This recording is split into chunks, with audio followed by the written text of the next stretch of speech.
জনগণের ভোটে নির্বাচিত হবে। আমরা 17 বছর পর ভোট দিতে পারতেছি, এটা আনন্দ যে ভোটে এবার কিছু হবে না, সব জ্ঞানে যাই নিজে যে ভোটটা দিতে পারবে। এই জিনিসগুলো আপনারা মনে রাখবেন। আমি একটু চড়া কথাও বলছি, আপনারা মনে কিছু করবেন না। পাড়া মানুষকে আমি অত্যন্ত ভালোবাসি, এই জন্যই আমার বলা। আমি যাকে ভালোবাসি তাকে একটু চড়া কথাই বলি। অতএব আপনারা সবাই ইয়া করেন। আর বিকালের দিক, বিকাল আজকে 4:30টায় মানে মাগরিবের নামাজের এশারের নামাজের আসরের নামাজের পরে সবাই বাড়িগুলোতে একটু বলে দিবেন। আমি মহিলাদের সাথে আমরা একটু কথা বলবো। হ্যাঁ, সবাই আসবে, লোকজনও আসবে, সবাই হ্যাঁ আসবে, আবার আসবে। হ্যাঁ গেছে তো, সবাইকে একটু বাড়িতে বলেন, আমরা একটু কথা বলবো। আর নুরজামানও আসবে, সবাই বলবো।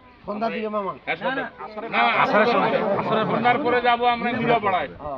হ্যাঁ, আপনারা যাইতে চাইলে আপনারাও যাবেন, যারা খালি আছে। আজকে থেকে কে কি বকেছেন দাঁড়ি পাল্লা নাঙ্গল ডাঙ্গল বাদ দিয়া ধানে সিজে ধরো ইনশাআল্লাহ ইনশাআল্লাহ ইনশাআল্লাহ। এটা কথা বলি, যদি জিতানোর ক্যাপাসিটি থাকতো দিতেন ওইদিকে। আমি বলি আপনাদের আজকে বলে যাচ্ছি, যেহেতু আমার মামা আছে 50,000 ভোটে ডিফারেন্স থাকবে জাহাঙ্গীর। 50,000 ভোটে গোটা সদর থাকবে। আমরা ওদের চাই না, আমরা চাই আমাদের জায়গায় আমরা কেমন জিতাচ্ছি। আর আমি এই বড় কথাটা বলতে পারবো যে আমার পাড়াতে এইবার চান, আমার পাড়াতে গোয়ান্ডা পাঠান।